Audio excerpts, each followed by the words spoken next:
General Ranveer और आप मेरे साथ विश्लेषण सुनेंगे जियोपॉलिटिक्स पर, अड़ोस पड़ोस पर, आंतरिक सुरक्षा पर और हिंदुस्तान की डिफेंस और सुवेरेनिटी पर। किसानों का धरना चल रहा है। किसान दिल्ली के बॉर्डर पर आए हुए हैं और ये किसान जो है अधिकतर पंजाब से हैं, कुछ हरियाणा से जुड़े हैं, बट अधिकतर मोटा मोटी बात करें तो तकरीबन 80% जो किसान है वो पंजाब का है और वो सड़कों पर उतरा हुआ है। फार्म बिल जो नरेंद्र मोदी की सरकार ने पास किए थे, जिसके तहत जिसमें एक प्रोविजन है कि प्राइवेट मंडियां अनाज और जो फसल की प्रोड्यूस है, एग्रीकल्चर प्रोड्यूस है, उसको खरीद सकती हैं, उसको लेकर काफी चिंता है इन फार्मर्स में। इनको लग रहा है कि जो इनकी अशोर्ड इनकम प्रेजेंट रेजीम जो एमएसपी की है उसके चलते उसको नुकसान पहुंचेगा। तो इसके बारे में बात करेंगे और ये राष्ट्रीय सुरक्षा से किस तरीके से जुड़ा है इसके ऊपर भी एक रोशनी डालेंगे। तो सबसे पहली बात हम राष्ट्र सुरक्षा की बात कर लेते हैं। राष्ट्र सुरक्षा के मामले से देखा जाए तो अगर internal law and order issue रहता है, इंटरनल डिसेंट रहता है, तो उस दरार के अंदर दुश्मन जो है फायदा उठाने की कोशिश करता है।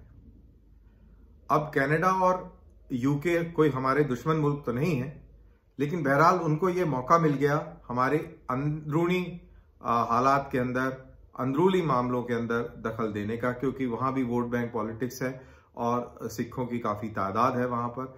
तो इसीलिए उन्होंने भी हिंदुस्तान के इंटरनल अफेयर्स में दखल देने की कोशिश करी। कनाडा के अंदर जो प्राइम मिनिस्टर हैं उन्होंने डायरेक्टली दखल दिया और ब्रिटेन के अंदर तकरीबन 35 मेंबर ऑफ पार्लियामेंट हैं। जाहिर सी बात है उनकी कॉन्स्टिट्यूएंसी में सिखों की तादाद काफी होगी। उन्होंने भी अपनी हिंदुस्तान के अंदर जो ये फार्म एजिटेशन जो चल रहा है इसके समर्थन में बातें कही हैं और शायद एक मेमोरेंडम भी निकाला है। तो ये फार्मर्स की क्या इशू है, खासतौर से पंजाब और हरियाणा के किसानों को क्या तकलीफ है? जो आज की जो रेजीम है, एमएसपी की रेजीम है, मिनिमम सपोर्ट प्राइस की रेजीम है, जो मंडी सिस्टम है, इसके तहत पंजाब और हरियाणा के फार्मर को अशोर्ड इनकम मिलती है।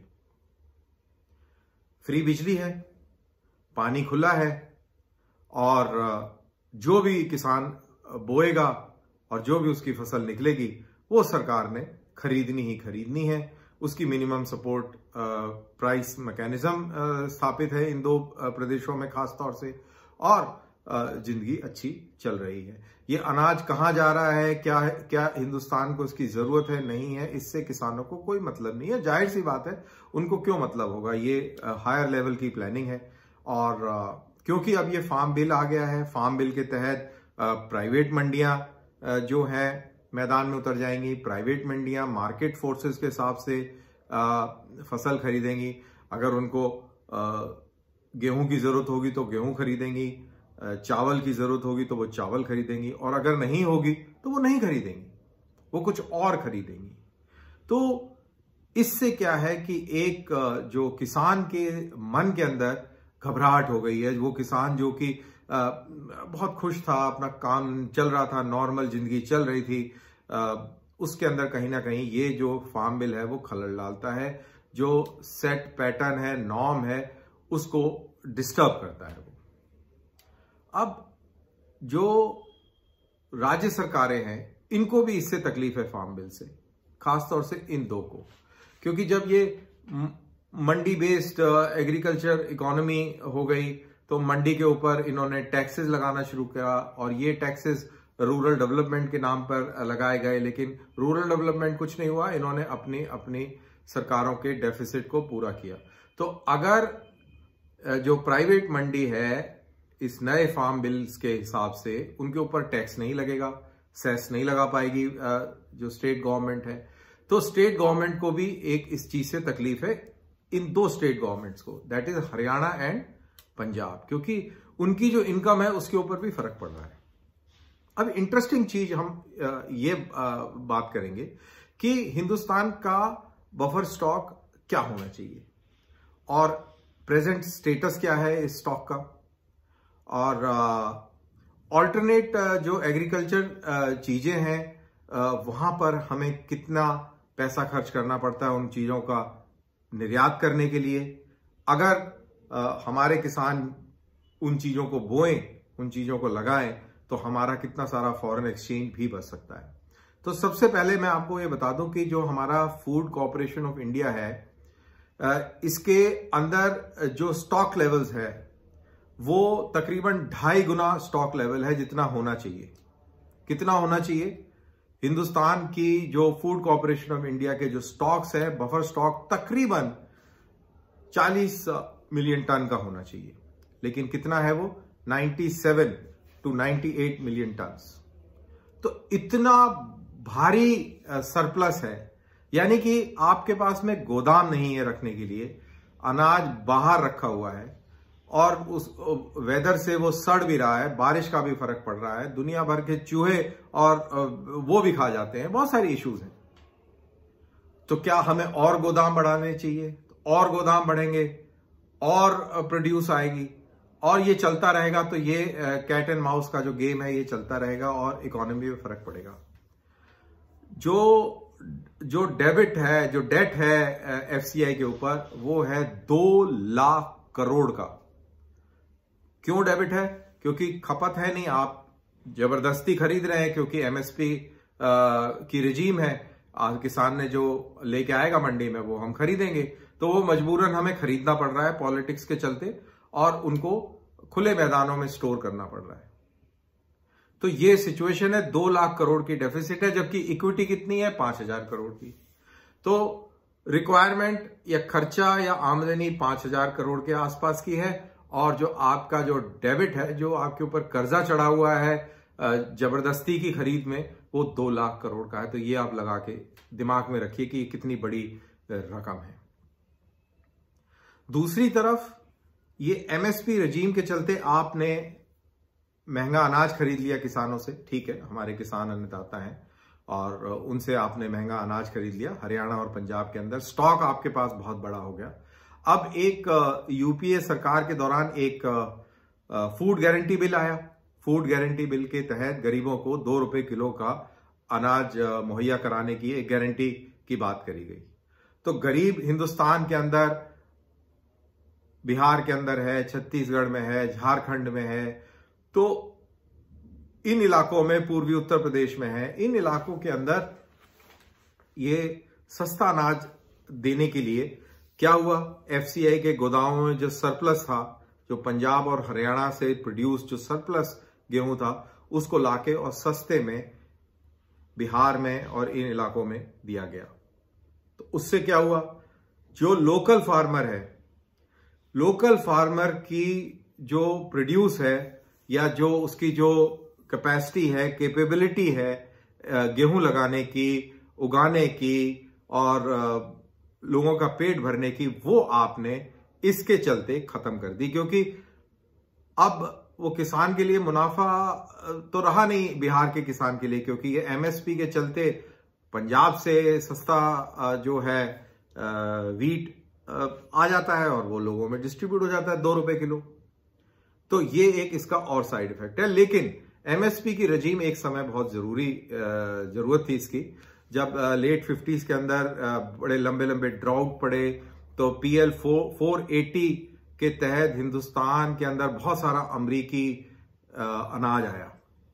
और मेरे को याद है, मेरे फादर बताया करते थे कि जब ये फेमिन पड़ा, और मैं आगरा के पास का रहने वाला हूं, गांव मेरा वहां पर है, तो वो बताया करते थे कि बड़ी बड़ी लंबी लंबी लाइनें लगा करती थी जब PL 480 के अनाज के डिस्ट्रीब्यूशन की गाड़ियां आती थी। और तब ये हालत हो गई थी कि लोगों के पास पूरे दिन में सिर्फ एक ही वक्त का खाना नसीब हो पा रहा था, क्योंकि हमारी ज्यादातर डाइट जो है वो वीट बेस्ड है। तो ग्रीन रेवोल्यूशन की बातें हुई, ग्रीन रेवोल्यूशन आया हिंदुस्तान के अंदर, और उसका जो बेसिस था उसकी जो बुनियाद थी वो एमएसपी पर थी। किसान को बोला गया कि तुम जो है गेहूं और चावल लगाएं और इसकी हम खरीद करेंगे और इतने पैसे आपको मिलेंगे ही मिलेंगे। तो ग्रीन रेवोल्यूशन के दौरान ये बहुत अच्छा इंसेंटिव था। किसानों ने जम के मेहनत करी, खासतौर से हरियाणा पंजाब के, और खूब सरप्लस अनाज हुआ। आज की स्थिति ये हो गई है कि अब ये जो पूरा जो खेती का जो सेक्टर है, खासतौर से पंजाब और हरियाणा के अंदर, क्योंकि जैसा मैंने कहा फ्री बिजली है, फ्री पानी है और अशोर्ड इनकम है, तो फार्मर भी लेजी हो गया है। वो भी इनोवेशन से परे हो गया है। उसके अंदर जो तिजारत वाली जो स्किल्स हैं वो खत्म हो गई हैं। कुछ नया करने की मंशा नहीं है, क्योंकि सब काम अच्छा चल रहा है। तो ये इससे एक बहुत भारी नुकसान जो है हमारी जो एग्रीकल्चर इकोनॉमी के ऊपर और इनडायरेक्टली इंडिया की इकोनॉमी के ऊपर पड़ रहा है। अब हमें रिक्वायरमेंट क्या है? हमें रिक्वायरमेंट है, फर्ज करिए कि जो खाने का जो तेल है, एडिबल ऑयल। अब एडिबल ऑयल के लिए हम तकरीबन 1000 करोड़ डॉलर्स का आयात करते हैं, खासतौर से मलेशिया जैसे कंट्री से।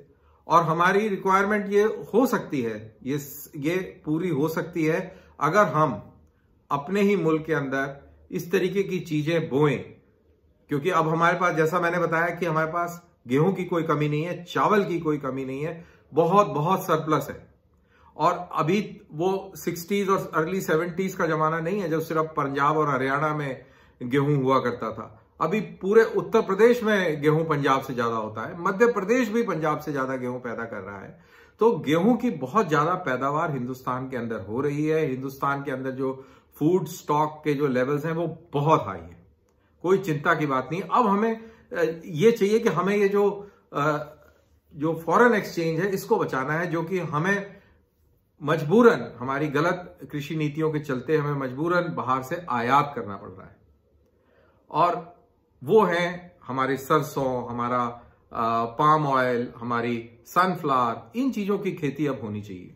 तो इस नए फार्म बिल के अनुसार प्राइवेट मंडियां लगेंगी तो वो इस चीज की डिमांड जनरेट करेंगी कि हमको मूंगफली चाहिए, हमको सरसों चाहिए, हमको सनफ्लावर चाहिए, हमको पाम ऑयल चाहिए, पाम सीड चाहिए। तो किसान वो लगाएगा और फिर उसकी खरीदारी होगी और फिर ये जो डेफिशिएंसीज हैं जो हमें याद करनी पड़ती हैं वो फिर हम पूरे कर पाएंगे। इसी तरीके से हमारे पास दालों की बहुत कमी है। दाल हमारी देखिए कितनी महंगी मिलती है। जो नॉर्मल दालें हैं, जो हमारा स्टेपल फूड है, तो वो भी इसीलिए है क्योंकि जहां किसी समय किसान हर चीज लगाया करता था बैलेंस तरीके से, वो अब बैलेंस तरीके से नहीं है, क्योंकि अशोर्ड इनकम है, एंथ्रोप्रेन्योरियल जो उसकी क्रिएटिविटी है वो आपने मार दी है। इस अशोर्ड इनकम के चलते फ्री पानी, फ्री बिजली और उसको लेजी कर दिया है आपने, तो वो डाइवर्सिफाई नहीं कर रहा है, जबकि that is the requirement for our agriculture sector. तो ये सारा मसला है। ओवरऑल ये फार्म बिल हिंदुस्तान की इकोनॉमी के लिए, हिंदुस्तान के किसानों के लिए और आम लोगों के लिए जो इन चीजों की खपत करते हैं, हम सारी करते हैं, इनके लिए बहुत इंपॉर्टेंट है। इन्फ्लेशन कंट्रोल में रहेगा, प्राइसेस चेक में रहेंगी, इनकम अच्छी होगी, वेस्टेज जो हो रहा है गोदामों में, जो दुनिया भर का अनाज सरप्लस सड़ रहा है, वो नहीं होगा। और इस तरीके से ये हमारे बहुत फायदे की चीज है। नेशनल सिक्योरिटी से इसको बिल्कुल जोड़ना चाहिए, क्योंकि इस तरीके के जो आंदोलन जो चल रहे हैं, जो अभी हम देख रहे हैं, इसके अंदर कुछ खालिस्तान की भी कोई बात कर गया और कोई सेपरेटिज्म टाइप फीलिंग भी एक पूरे कंट्री के अंदर एक चली गई। इस जो फार्म एजिटेशन की शुरुआती दौर में जो देखने को सुनने को मिला, तो वो भी एक अच्छी चीज नहीं है। इसका दुश्मन बिल्कुल फायदा उठा सकते हैं, खासतौर से जो हमारे पड़ोसी मुल्क हैं, चाहे वो चाइना हो या पाकिस्तान हो, वो इसी फिराक में है कि हमें कोई दरार मिले और हम उस दरार को और गहरा करने में और वाइड करने में हम अपना प्रयास डाल दें। जहां तक इस खालिस्तान की बात है तो लेट मी अश्योर यू, क्योंकि मेरी पूरी नौकरी सिख लाइट इन्फेंट्री की रही है और मेरे पिताजी भी क्योंकि सिख लाइट इन्फेंट्री में थे, तो जाहिर सी बात है मेरा जन्म भी वहीं हुआ और मैंने तकरीबन 42 साल इनके साथ में नौकरी करी, सिखों के साथ में। और आज भी मेरा अपने जो सेवानिवृत्त जवान हैं, जेसीओज हैं, उनके साथ में लगातार बात होती रहती है। और आपके सामने इस वीडियो बनाने से पहले भी मैंने कुछ अपने जवानों से बात करी जो पंजाब के रहने वाले हैं, अमृतसर डिस्ट्रिक्ट के हैं, जलंधर डिस्ट्रिक्ट के हैं, पटियाला बठिंडा साइड के हैं। तो उन्होंने एक बात बिल्कुल क्लियर कर दी कि पंजाब के अंदर उस तरीके का खालिस्तान मूवमेंट अब नहीं आ सकता है। लोग बहुत बहुत अलर्ट हैं, मेमोरीज कहते हैं शॉर्ट है, लेकिन इस मामले में सबकी मेमोरी जो है बहुत शार्प है। किसी भी हालत में आतंकवाद के दिनों के अंदर वापस नहीं लौट के जाने देंगे ये लोग। और खालिस्तान जैसी कोई चीज पंजाब एनवायरनमेंट में नहीं है। लेकिन पंजाब के अंदर भिंडरांवाले की पॉपुलैरिटी बहुत है। तकरीबन इन जवानों के मुताबिक तकरीबन 70 से 80% रूरल गाड़ियों में भिंडरांवाले की आपको फोटो मिल जाएगी।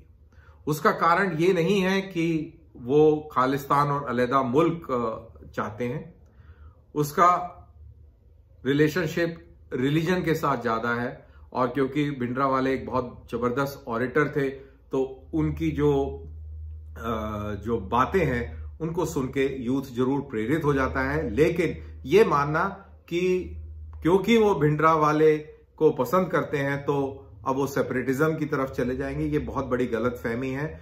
और आई थिंक इसी गलतफहमी के चलते कुछ विदेशी जो सिख हैं उनको ये गलत नोशंस आ जाते हैं कि शायद हम खालिस्तान वाली मूवमेंट शुरू कर दें। और एक तरीके से जो मेरे को पता लगा बातचीत से, इन जो लोग जो पंजाब में रह रहे हैं, जो सिख पंजाब में रह रहे हैं, उनको ये कनाडा वाले और अमेरिका वाले और यूके वाले सिखों के साथ में थोड़ी नाराजगी भी है।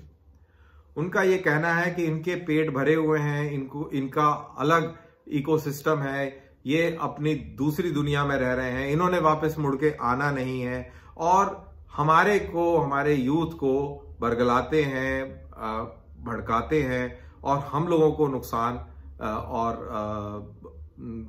बदहाली की तरफ धकेलते हैं। तो एक इस तरीके का भी एक एंटी माइग्रेटेड सिक्स के प्रति एक इस प्रकार का विचार और व्यू भी है। तो ओवरऑल एट द एंड मैं ये कहूंगा कि ये जो फार्म बिल है ये देश हित में है, और देश हित में है इसीलिए आप यूपी, बिहार, मध्य प्रदेश और बाकी अन्य जो राज्य हैं वहां पर आप इस तरीके की मुहिम नहीं देख रहे। अगर ये एंटी फार्मर होता